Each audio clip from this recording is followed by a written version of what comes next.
Ẹ kú dédé àsìkò ní gbogbo ibi tí ẹ ti ń gbọ́ mi lé lóko tàbí lẹ́yìn odi, ẹ jẹ́ kí á gbàdúrà.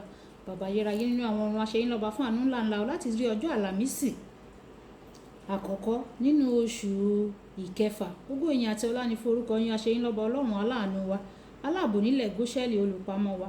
Gbogbo ìyìn àti ọlá ni fún orúkọ yín. Ọ̀rọ̀ náà tí a gbọ́ léni, ẹ jẹ́ kó ṣe ayé àti ọkàn wa ní rere, ẹ má ṣe jẹ́ kó lòdì sí wa ní ọjọ́ ìdájọ́, torí tí a gbàdúrà ní orúkọ Jésù Kristi Olúwa àti olùgbàlà wa. Àmín, àmín, àmín ní orúkọ Jésù. Ìwé ọ̀run ṣíṣí tí a tẹ ọwọ́ olùṣọ́ àgùntàn Enoch Adéjàre Adébóyè kọ, èní ọjọ́bọ̀ ọjọ́ kẹfà oṣù kẹfà. Àkòrí tí a ó gbéyẹ̀wò sọ wípé àwọn ìjìyà fún Kristi. Àwọn ìjìyà fún Kristi. Àwọn àkọ́sórí wa nínú ìwé Fílípì orí ìkíní ẹsẹ̀ ìkọkàndínlọ́gbọ̀n. Fílípì orí ìkíní ẹsẹ̀ ìkọkàndínlọ́gbọ̀n tí ó kà báyìí: nítorí ní ti Kristi ẹ̀yin ni ó ti yọ̀ǹda fún, kì í ṣe láti gbà á gbọ́ nìkan o, ṣùgbọ́n láti jìyà nítorí rẹ̀ pẹ̀lú. Nígbà tí a mú bíbélì kíkà wa nínú ìwé Pétérù kínní orí ìkẹrin ẹsẹ̀ ìkejìlá títí di ẹsẹ̀ ìkọkàndínlógún.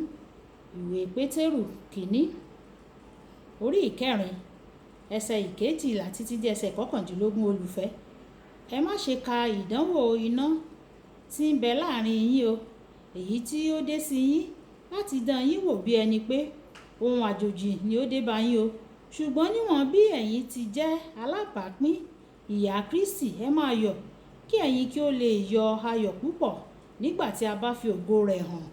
Bí a bá gàn yín nítorí orúkọ Kristi, ẹni ìbùkún ni yín o, nítorí ẹ̀mí ògo àti ti Ọlọ́run bà lé yín.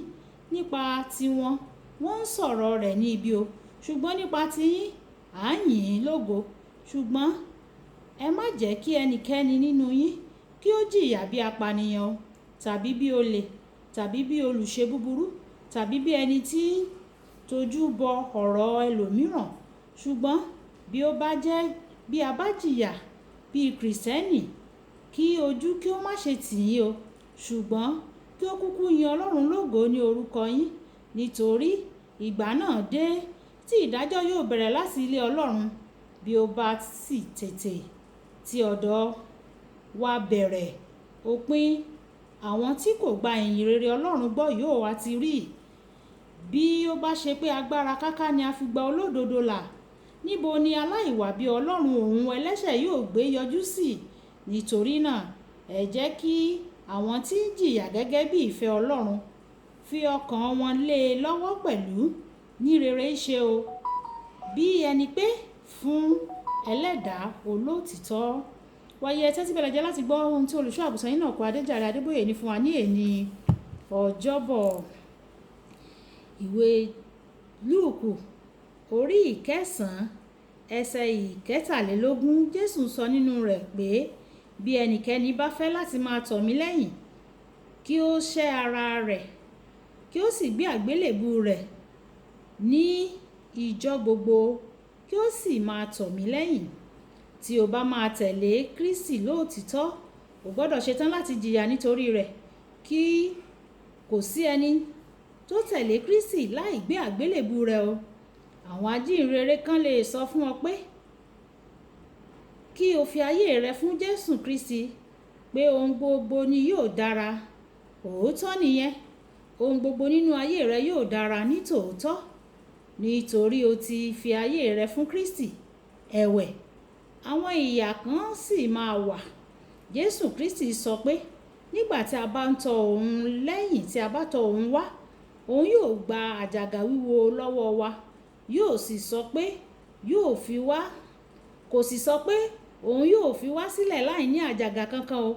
Dípò èyí, nínú ìwé Mátíù orí ìkọkànlá ẹsẹ̀ ìkọkàndínlọ́gbọ̀n títí dé ẹsẹ̀ ọgbọ̀n, ó ní ẹ gba àjàgà mi sí ọrùn yín, kí ẹ sì máa kọ́ ẹ̀kọ́ lọ́dọ̀ mi, nítorí onínú tútù àti onírẹ̀lẹ̀ ọkàn ni èmi, ẹ̀yin yóò sì rí ìsinmi fún ọkàn yín, nítorí àjàgà mi rọrùn ẹrù mi sì fúyẹ́.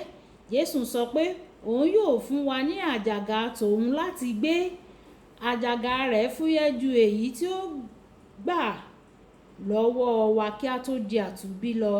Síbẹ̀ àjàgà náà ṣì ní ìdí tí ọ̀pọ̀ ènìyàn máa ń fi ṣubú nígbà tí ìdánwò bá dé ni pé wọn kò múra sílẹ̀ láti jìyà fún Kristi. O gbọ́dọ̀ pinnu láti tẹ̀lé Kristi débi pé wàá ní bí mo bá ṣègbé mo ṣègbé. Ìwé Ẹ́sítérì orí ìkẹrin ẹsẹ̀ ìkẹrìndínlógún. Nígbà tí o bá ṣe èyí, agbára rẹ yóò pọ̀, ìwọ kì yóò sì rẹ̀wẹ̀sì ní ọjọ́ ìpọ́njú. Ìwé Òwe orí ìkẹrìnléníogún ẹsẹ̀ ìkẹwàá. Àwọn tí kò ṣubú ní ọjọ́ ìpọ́njú sábà máa ń jẹ ìgbádùn àwọn àǹfààní ńláǹlà nígbà tí ìpọ́njú bá dé òpin. Nínú ìwé Genesis orí ìkọkàndínlógójì, lẹ́yìn àwọn ohun gbogbo tí Jósẹ́fù ti là kọjá ní ipasẹ̀ àwọn ẹ̀gbọ́n rẹ̀, ìdánwò tó tóbi jù láyé rẹ̀ dé o. Ìyàwó olúwa rẹ̀ fẹ́ kí ó dùbúlẹ̀ pẹ̀lú òun. Ó ní, èmi ò ha ti ṣe nǹkan yìí kí èmi kí ó sì dẹ́ṣẹ̀ sí Ọlọ́run. Ìwé Genesis orí ìkọkàndínlógójì ẹsẹ̀ ìkẹsàn-án. Ó ṣetán láti kojú ohunkóhun tó bá ti ìdí rẹ̀ yọ nítorí ó sì gbọ́ràn sí Ọlọ́run. Ó lọ sí ẹ̀wọ̀n o, ṣùgbọ́n ní kété tí Ọlọ́run rí i pé ó gba àjàgà òun tọkàntọkàn, ó ṣe ètò ọ̀nà fún un láti pàdé Fáráò. Nígbà tí a fi máa dé Genesis orí ìkọkànléníogójì, ó ti di igbákejì ọba ní orílẹ̀-èdè tó lágbára jù ní ayé lásìkò ìgbà náà. Àyànmọ́ rẹ sinmi lé ìdáhùn rẹ sí ìbéèrè òkè yìí o. Ǹjẹ́ o ṣetán láti jìyà pẹ̀lú Jésù Kristi bí? Kókó àdúrà: Bàbá, jọ̀wọ́ fún mi ní oore-ọ̀fẹ́ láti má rẹ̀wẹ̀sì ní ọjọ́ ìpọ́njú.